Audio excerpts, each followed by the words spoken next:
जगन्नाथपुरी में एक स्थान है, उसका नाम है गंभीरा। अगली बार अगर कोई नहीं गए हो तो अगली बार जब महाप्रभु जी का दर्शन करने जाओ तो गंभीरा जरूर जाना। और गंभीरा में कुछ मत करना, वहां बैठ करके नेत्र बंद करके केवल और केवल अपने गुरु मंत्र, अपने भाव मंत्र, आपको जो भी ठाकुर जी का नाम प्रिय लगता है उसका जप जरूर करना। हमारे महाप्रभु श्री चैतन्य जी वहां विराजे। महाप्रभु चैतन्य गाते हैं, कहाँ मोर प्राणनाथ मुरली बदन, कहाँ मोर प्राणनाथ मुरली बदन। सब लोग गाओ, कहाँ मोर प्राणनाथ मुरली बदन, कहाँ मोर प्राणनाथ मुरली बदन। कहाँ करूं कहाँ पाऊं ब्रजेंद्र नंदन, कहाँ करूं कहाँ पाऊं ब्रजेंद्र नंदन। चैतन्य महाप्रभु अपने जीवन के 24 वर्ष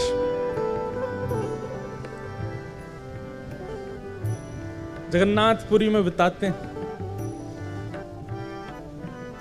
और वहां उस स्थिति में रहते हैं। श्री चैतन्य महाप्रभु के लिए समुद्र समुद्र नहीं है, उनको वो यमुना जी के रूप में दिखाई देता है।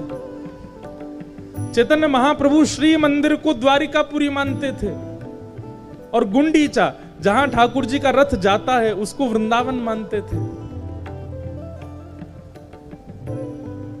इतने भाव से श्री चैतन्य महाप्रभु विराजते थे। लेकिन आपको जानकर के आश्चर्य होगा कि महाप्रभु जी दर्शन के लिए इतना कम जाते थे जगन्नाथ प्रभु के, वो ज्यादातर विरह भाव में रहते थे और विरह भाव में आज प्रवेश होते थे और अगले 7 दिन 8 दिन 10 दिन 11 दिन 15 दिन एक एक महीना तक एक ही विरह भाव में रहे आते थे। अरे कोई रो रहा है तो उसके प्रेमाश्रु 1-2 दिन तक चल सकते हैं, लेकिन 12 साल तक अनवरत नेत्रों से आंसू गिरते हो, ऐसा भावावेश कहां देखा होगा। प्रकट हुआ जगन्नाथपुरी के गंभीरा में,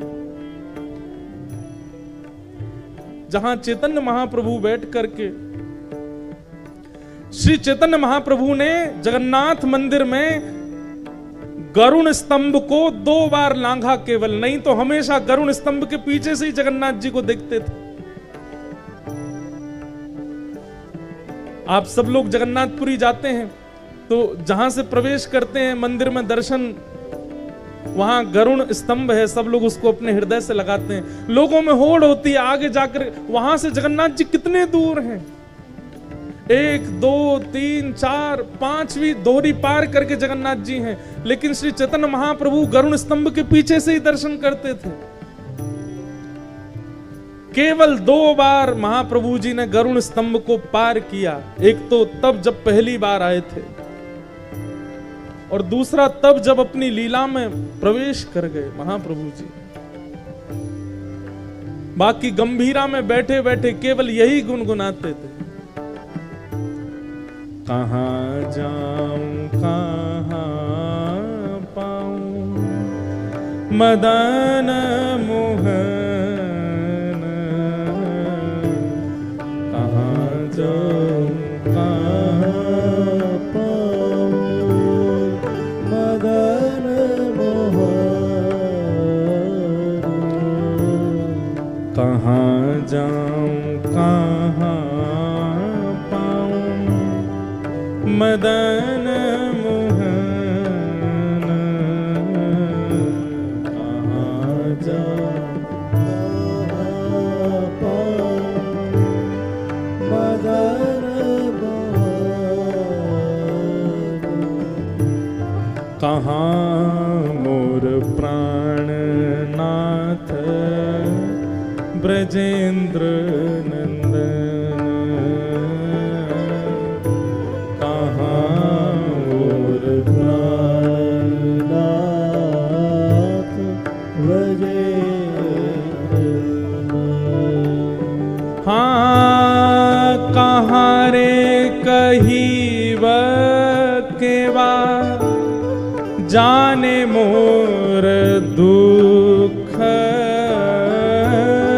कहाँ रे कहीब मोरा जाने मोर दुख, हाँ कहाँ रे कहीब केवा जाने मोर दुख,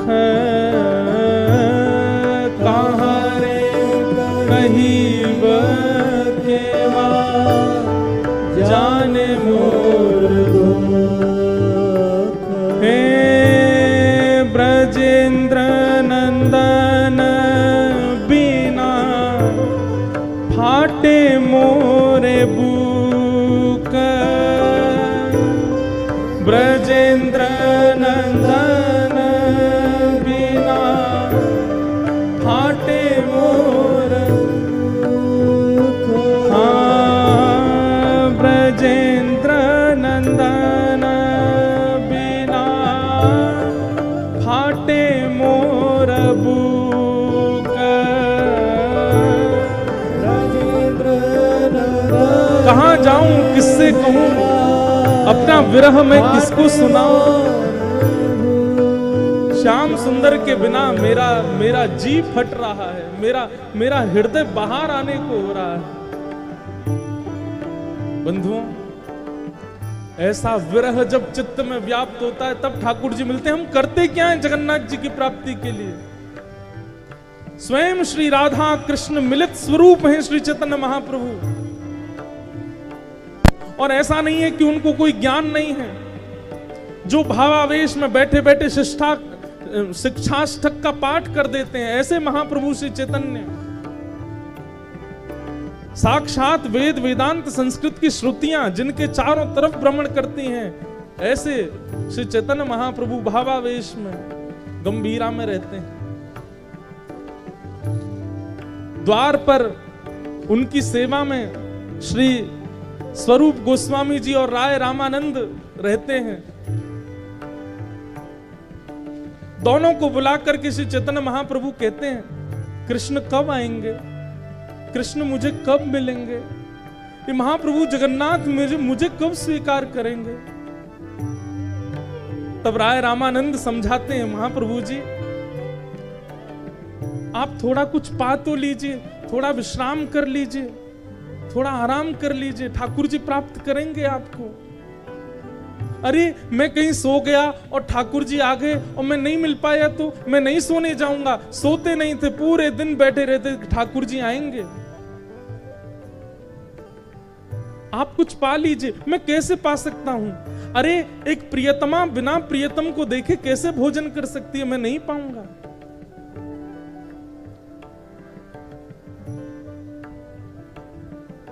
तब सब समझाते हैं, बोले कि आप अगर भोजन नहीं करेंगे, आप अगर प्रसाद नहीं पाएंगे तो महाप्रभु जगन्नाथ जी को बहुत पीड़ा होगी, बहुत कष्ट होगा, आप पा लीजिए। राय रामानंद कहते, महाप्रभु जी आप प्रसाद पाएंगे ना? तो ठाकुर जी आए थे थोड़ी देर पहले, मुझसे कह के गए थे कि अगर चैतन्य महाप्रभु प्रसाद पाएंगे तो मैं अर्धरात्रि में आऊंगा। आऊंगा शब्द सुनते ही महाप्रभु जी व्याकुल हो जाते, जल्दी महाप्रसाद लेके आओ, प्रसाद लेकर के आओ, पत्तल लगाओ, भोग रखो, मैं पाना चाहता हूं। ठाकुर जी मिलने आएंगे मुझसे।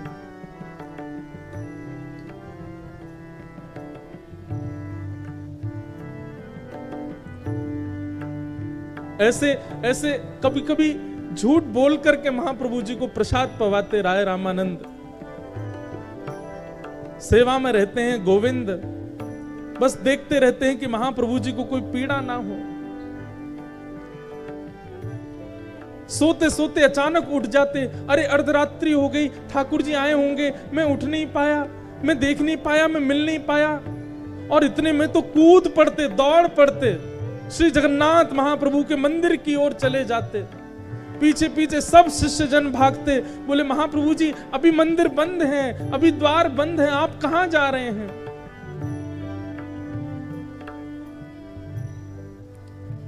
कहां पाऊं कहां जाऊं मदन मोहन, कहाँ जाऊँ कहाँ पाऊँ मदन मोहन, कहाँ मोर प्राण धन ब्रजेंद्र नंदन, कहाँ मोर प्राण धन ब्रजेंद्र नंदन। ऐसी अवस्था में रहते हैं महाप्रभु जी। रात में सेवा में रहते हैं राय रामानंद, स्वरूप सेन जी, गोविंद जी। कभी उठ करके कहने लगते हैं कि तुमको धुनी सुनाई दी वंशी की? देखो श्याम सुंदर वंशीनाथ कर रहे हैं, वो मुझे बुला रहे हैं, अब मुझे जाना होगा। दौड़ने लगते, कभी कभी समुद्र की ओर दौड़ते, कभी श्री मंदिर की ओर दौड़ते कि श्याम सुंदर मुझे बुला रहे हैं। जर्जर शरीर हो गया है, एक एक अस्थि दिखाई देती है महाप्रभु जी की। सेवा में निमग्न जितने भी शिष्य गण हैं सब एक ही व्याकुलता से रहते हैं कि कहीं महाप्रभु जी को कुछ हो ना जाए।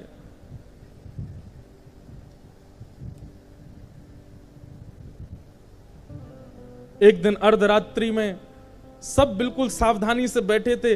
अरे शिष्यगण सोते नहीं थे कि महाप्रभु जी को नींद आ जाए तो हम लोग कहीं सो गए तो कहीं उठ के चले ना जाए।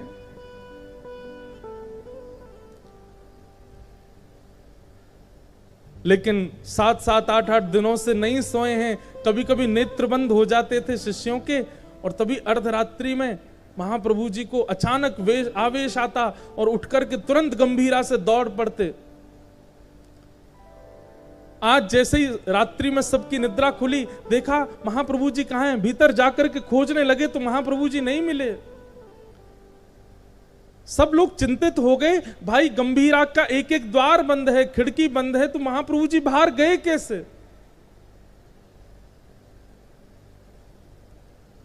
कोई किधर दौड़ा, कोई कहीं, पूरे जगन्नाथपुरी में दौड़ रहे हैं, कहां हैं चैतन्य महाप्रभु।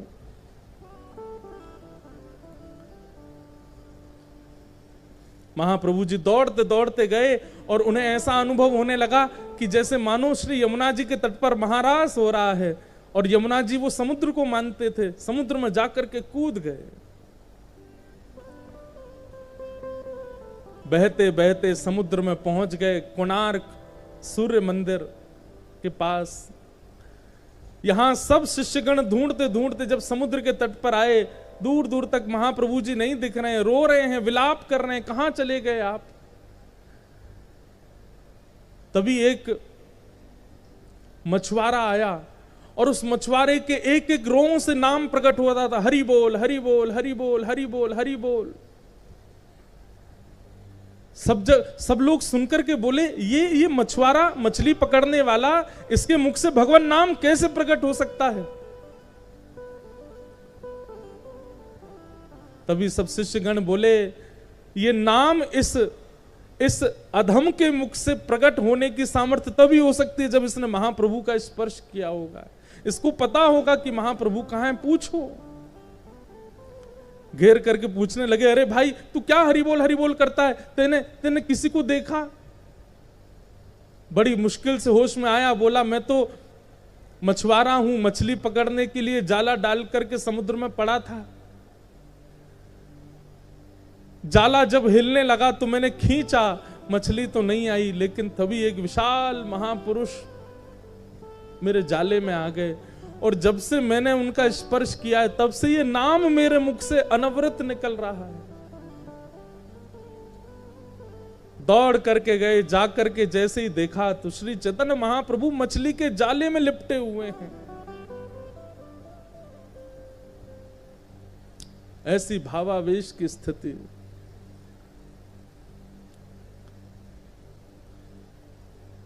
ऐसा वर्णन आता है महाप्रभु जी के चरित्र में कि पिछले कितने दिनों से महाप्रभु जी ने प्रसाद नहीं पाया है। एक एक ग्रंथि, जितने गांठ होती हैं शरीर में, सब गांठ खुल गई हैं। यहां से हाथ लटक गया है, यहां से सब पंजे लटक गए हैं, पैरों के जो जोड़ हैं वे सब खुल गए हैं। मानो शरीर जितना था उससे कुछ गुना बड़ा लग रहा है। ये स्थिति देख करके सब घबरा गए। सबने महाप्रभु जी को बाहर निकाला। नमक के पानी से घाव और ज्यादा भर गए थे। चारों तरफ बैठ करके सब कीर्तन करने लगे, हरे कृष्ण कृष्ण कृष्ण हरे हरे, हरे राम राम राम हरे हरे।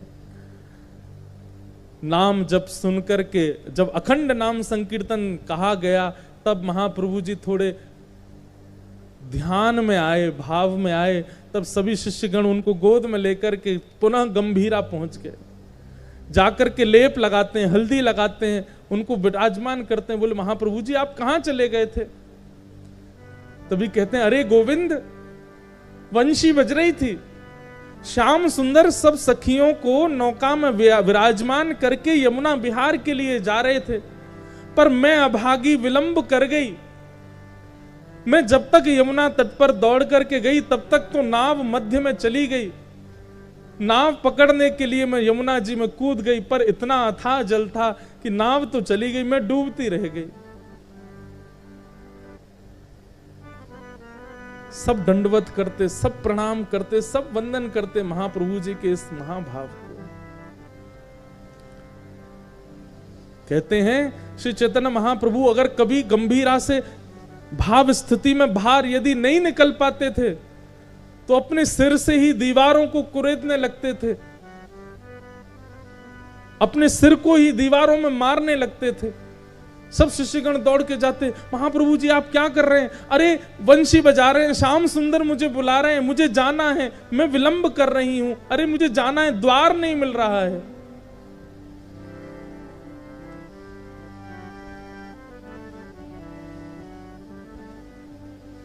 कहाँ मोर प्राणनाथ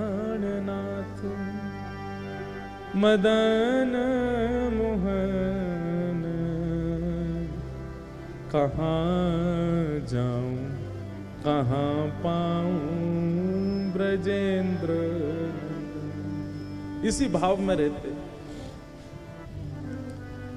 अर्धरात्रि का पूरे दिन केवल अर्धरात्रि का चिंतन करते थे, क्योंकि रात में ही ठाकुर जी रास विहार करते हैं। अर्धरात्रि का समय एक दिन हुआ, सब सचेत बैठे थे कि महाप्रभु जी कहीं चले ना जाएं। भले ही शरीर में कितने भी घाव हो, भले ही शरीर में कितनी भी पीड़ा हो जाती हो, लेकिन अर्धरात्रि में महाप्रभु जी को ऐसी वेणु का नाद सुनाई देता था, दौड़ पड़ते थे, जाने कहां से ऊर्जा आती थी उनमें।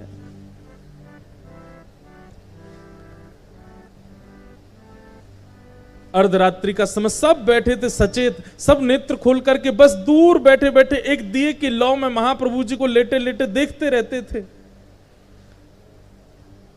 श्री चैतन्य महाप्रभु की निज सेवा में रहते थे गोविंद, जो कि बिल्कुल मां की तरह वात्सल्य भाव से श्री चैतन्य महाप्रभु की सेवा करते थे। महाप्रभु जी का कक्ष इतना छोटा था कि उस कक्ष में बड़े पतले दुबले से महाप्रभु जी ही विराजमान हो पाते थे और किसी की व्यवस्था बन नहीं पाती थी। लेकिन एक दिन महाप्रभु जी गोविंद को कहते हैं कि अरे थोड़े मेरे हाथ दबा दे। तो गोविंद धीमे धीमे हाथ दबा रहे थे, कृष्ण नाम सुना रहे थे। तभी महाप्रभु जी बोले अब एक तरफ दबा दिया, अब दूसरी तरफ का हाथ दबा दो। तो गोविंद बोला महाप्रभु जी उस तरफ जाने के लिए मुझे उठ करके आना पड़ेगा, आप थोड़े अपने पैर पीछे कर लीजिए, इतनी जगह नहीं है, मैं कैसे जाऊंगा।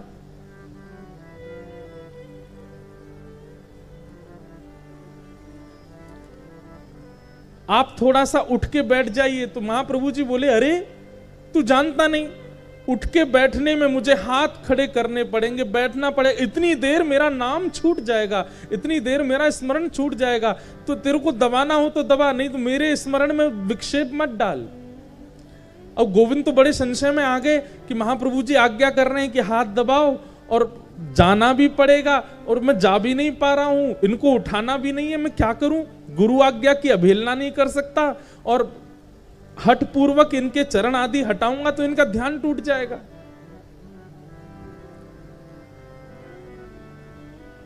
लांघना किसी को चाहिए नहीं, क्योंकि लांघने से लांघने वाले के पुण्य खत्म हो जाते हैं। और वो भी लांघने में कोई सामान्य व्यक्ति हो तो कुछ पुण्य घटते हों, लेकिन चैतन्य महाप्रभु जैसे महाभाव में रहने वाले महापुरुष, उनको यदि लांघ लिया जाएगा तो पुण्य तो शून्य हो जाएगा। लेकिन गोविंद बोले कि गुरु आज्ञा पहले है, तभी एक नवीन वस्त्र लाए, महाप्रभु जी को उड़ा दिया ताकि उनके अंग का मुझे दर्शन ना हो। और महाप्रभु जी पर वो वस्त्र डाल करके तुरंत गोविंद लांघ गए और लांघ करके दूसरे हाथ को दबाने लगे। रात भर दबाते रहे, अर्धरात्रि का समय हुआ, अचानक महाप्रभु जी उठ करके बैठ गए और बैठ करके देखा, गोविंद, अरे ये तू इतने से स्थान में कोने में ये सुकुड़ करके क्यों बैठा है? और तभी देखा तो द्वार पर गोविंद की भोजन का पत्तल रखी थी, वहां महाप्रसाद रखा था। अरे तेने महाप्रसाद नहीं पाया आज? तेने कुछ पाया नहीं रात्रि में?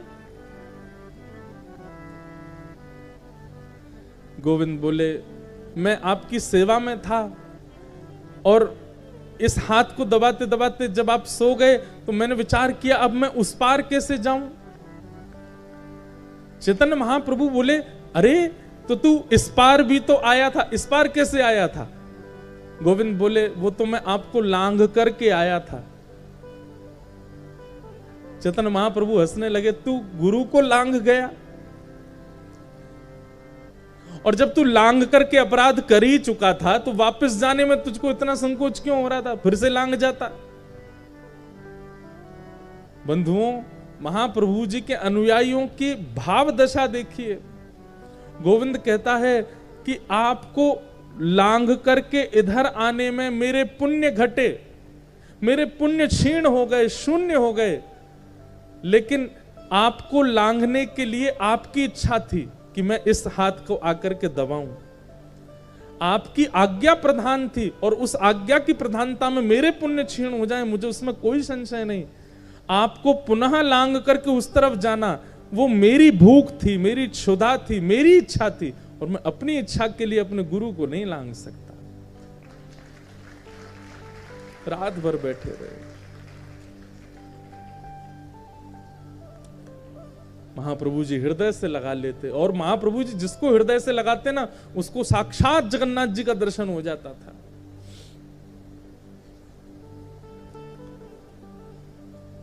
अर्धरात्रि होते ही शिष्यों की स्थिति बिगड़ जाती थी कि अब महाप्रभु जी को कैसे भी रोकना है। और जब जब वो लोग सतर्क रहते थे, एक क्षण के लिए पलक झपकती थी और उतने में तो महाप्रभु जी प्रस्थान कर जाते थे, क्योंकि ठाकुर जी रास में बुलाते थे उनको।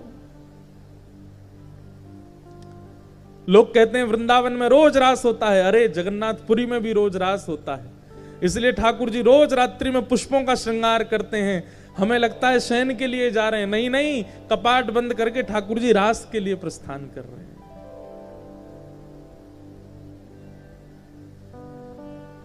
एक दिन रात्रि में सोए थे महाप्रभु जी और कह रहे थे, आज श्याम सुंदर मुझे बुलाएंगे ना? सब शिष्यगण कहते हैं, हाँ आप प्रेम से सो जाएंगे तो बुला। अच्छा मैं सो जाऊंगा तो फिर ठाकुर जी बुलाएंगे मुझे कि हम उठा देंगे ना आपको? सो जाते। शिष्यगण देखते देखते देखते जैसे ही पलक झपकते अपनी, इतने में ही देखा कि महाप्रभु जी तो प्रस्थान कर गए। इतनी द्रुत गति से दौड़ रहे हैं, तभी सबके नेत्र खुले, सब उठकर के पीछे पीछे दौड़ने लगे। कोई किसी गली में गया, कोई किसी मोहल्ले में गया, कोई गुंडीचा की तरफ गया, कोई समुद्र की तरफ गया। महाप्रभु जी कहां चले गए? तभी एक दृष्टि पड़ी कि बड़ी द्रुत गति में भावावेश में, कहां मोर प्राण धन, कहां मोर प्राणनाथ, कहां मोर जीवन धन, ऐसा कहते हुए महाप्रभु जी दौड़ रहे हैं। और तभी सिंह द्वार से जगन्नाथ मंदिर में प्रवेश कर गए। शिष्यों ने एक दूसरे को आवाज लगाई, महाप्रभु जी श्री जगन्नाथ मंदिर में, सब आओ। दौड़ करके जाकर के देखा, महाप्रभु जी दौड़ते हुए ऊपर प्रवेश कर रहे हैं। रोज का नियम था कि एक परिक्रमा लगा करके तब दर्शन करने जाते थे, पर आज परिक्रमा नहीं लगाई महाप्रभु जी ने, सीधे मंदिर में प्रवेश कर लिया। और मंदिर में प्रवेश करके महाप्रभु जी का आज भी स्थान है, गरुण स्तंभ के पीछे से ही वो दर्शन करते थे। लेकिन आज गरुण स्तंभ को भी पार कर गए।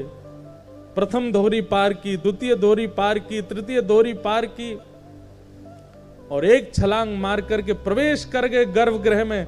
गर्भगृह में प्रवेश होते ही महाप्रभु जी के जगन्नाथ जी ने कपाट बंद कर दिए। एक सेवक, केवल एक सेवक वहां भीतर ही बैठा था। अगर वो नहीं होता तो शायद पूरे विश्व को कभी पता नहीं चलता कि श्री चैतन्य महाप्रभु जगन्नाथ जी में विलीन हो गए। तभी देखते हैं कि महाप्रभु जी गर्भगृह में गए, और जैसे ही गर्भगृह में गए कपाट बंद हो गए, सब शिष्य बाहर ही खड़े रह गए।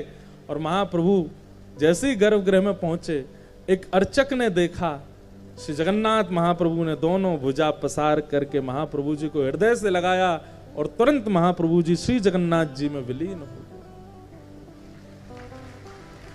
कहां मोर प्राणनाथ। जब कपाट खुले, जगन्नाथ जी के नेत्रों से अश्रु प्रवाह हो रहा है। महाप्रभु जी को स्वयं में विलीन करके श्री जगन्नाथ जी रुदन कर रहे हैं। इतने दिन का विरह सहकर के आज परम भागवत श्री चैतन्य महाप्रभु, मानो श्री जगन्नाथ जी तो हमेशा भुजा पसारे बैठे रहते हैं कि कोई आवे इस हृदय से लग जाए। और आज जब चैतन्य महाप्रभु लग गए हैं तो जगन्नाथ जी के नेत्र अश्रु पूरित हैं। और जैसे ही इस दशा को देखा, बाहर खड़े हुए सब भक्त जन रुदन करने लगे। सब ढूंढ रहे हैं, पूछ रहे हैं, कहां गए महाप्रभु जी, अभी तो गर्भगृह में प्रविष्ट हुए। तभी रोते हुए एक पुजारी बाहर आए और उन्होंने आकर के सबको समाचार दिया, मेरे सन्मुख, मेरे नेत्रों के सामने महाप्रभु जी जगन्नाथ जी में विलीन हो गए।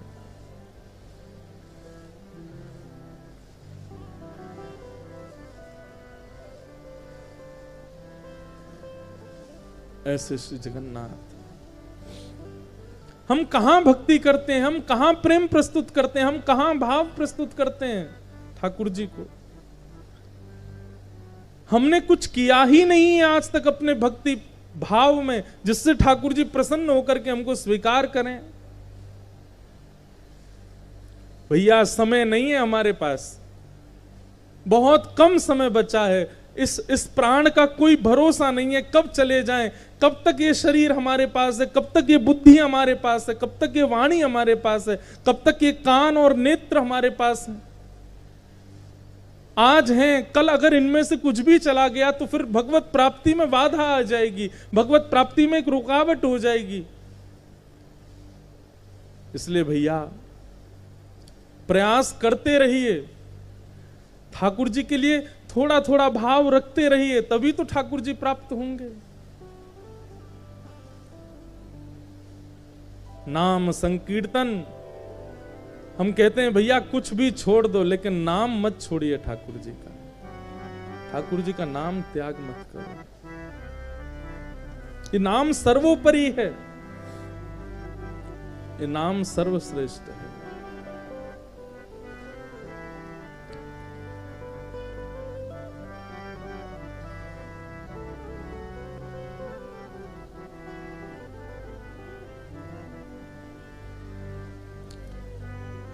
चैतन्य महाप्रभु विलीन हो गए ठाकुर जी में। एक कीर्तन तो सबको पता है, महामंत्र गौड़िया वैष्णव संप्रदाय में गाया ही जाता है, परंतु एक कीर्तन महाप्रभु जी को अति प्रिय था।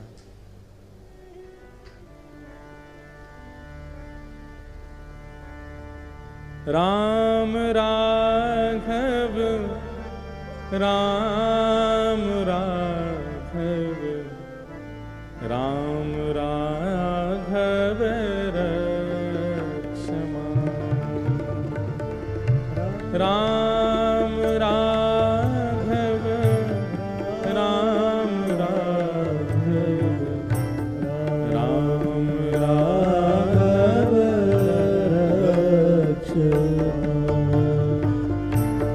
कृष्ण केशव कृष्ण केशव कृष्ण केशव पाहि मां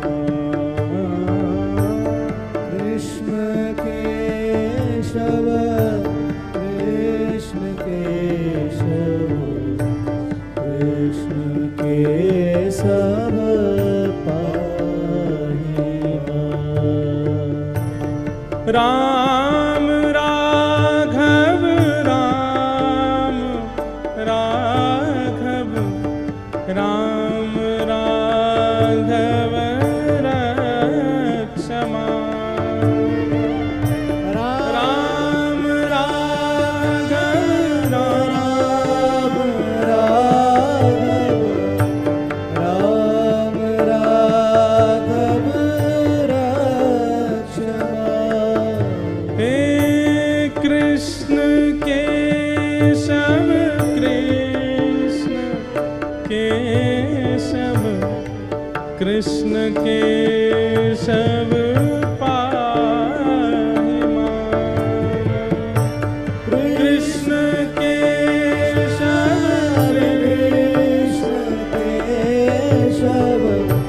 कृष्ण केशव पाहि मां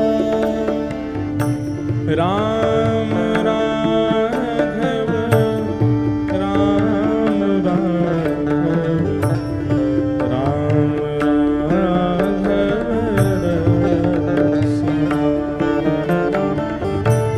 राम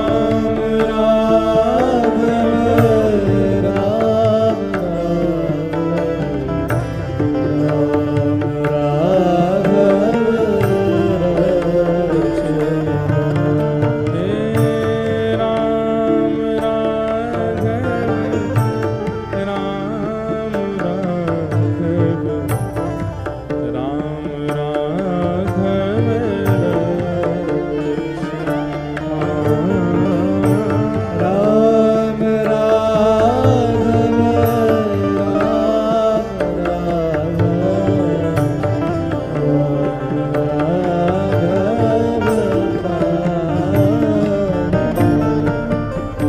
प्रेम लक्षणा भक्ति, वो जब तक चित्त में प्रस्फुटित नहीं होगी तब तक भगवत प्राप्ति। और प्रेम लक्षणा भक्ति का मतलब क्या है? अति विरहावस्था, अति भावावस्था, जो श्री चैतन्य महाप्रभु की दृष्टिगोचर होती है। और भैया अगर वो प्रेम लक्षणा भाव चाहते हैं तो श्री जगन्नाथपुरी के गंभीरा में जाइए और वहां बैठकर के महाप्रभु जी का चिंतन करके अगर कीर्तन करते करते, नाम जप करते करते नेत्र से अश्रुपूरित ना होना तो प्रयास कीजिएगा, विचार कीजिएगा कि चित्त में अभी दोष विद्यमान है, ठाकुर जी अभी स्वीकृति नहीं दे रहे हैं अपनी प्राप्ति की।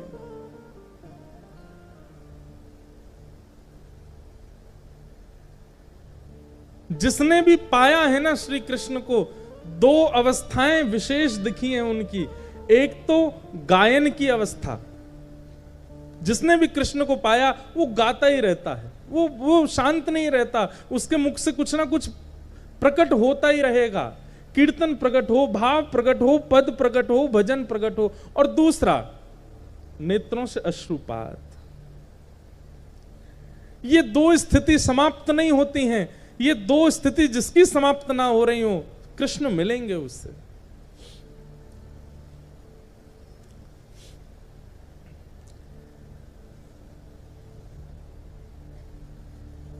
वृंदावन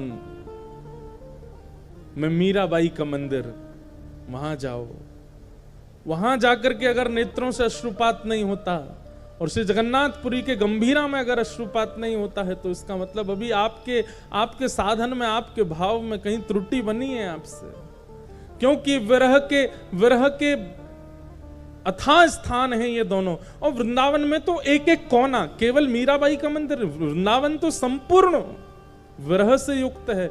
मैं कहता हूं कथा में कि बद्रीनाथ वैराग्य दे सकता है, जगन्नाथपुरी महाप्रसाद दे सकता है, द्वारिका सुख दे सकता है, वृंदावन तो विरह देता है।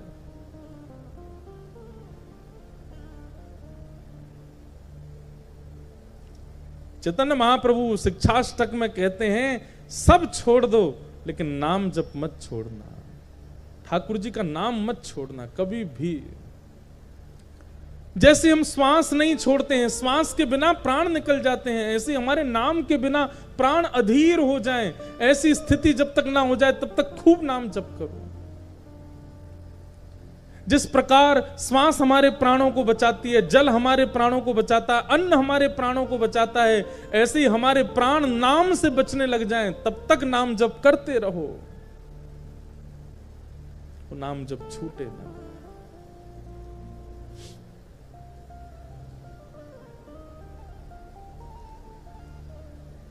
ऐसा भाव।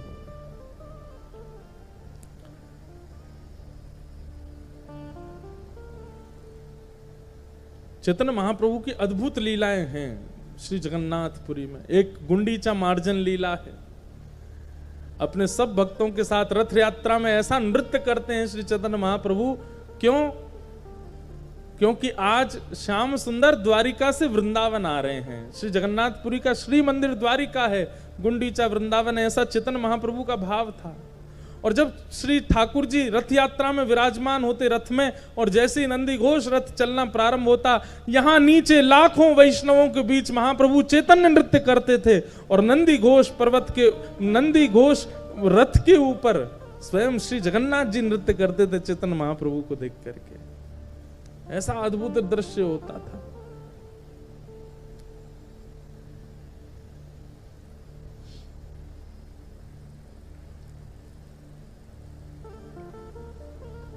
प्रेम लक्षणा भक्ति आवश्यक है, और इस प्रेम लक्षणा भक्ति के लिए सबसे प्रथम सत्संग, संतों के मुख से निश्चित वाणी का श्रवण कीजिए।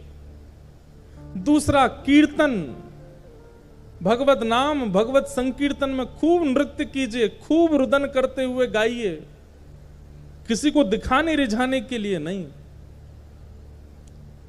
और तीसरा, खूब नाम जप कीजिए, खूब ठाकुर जी की सेवा करिए, हरिजनों की सेवा कीजिए।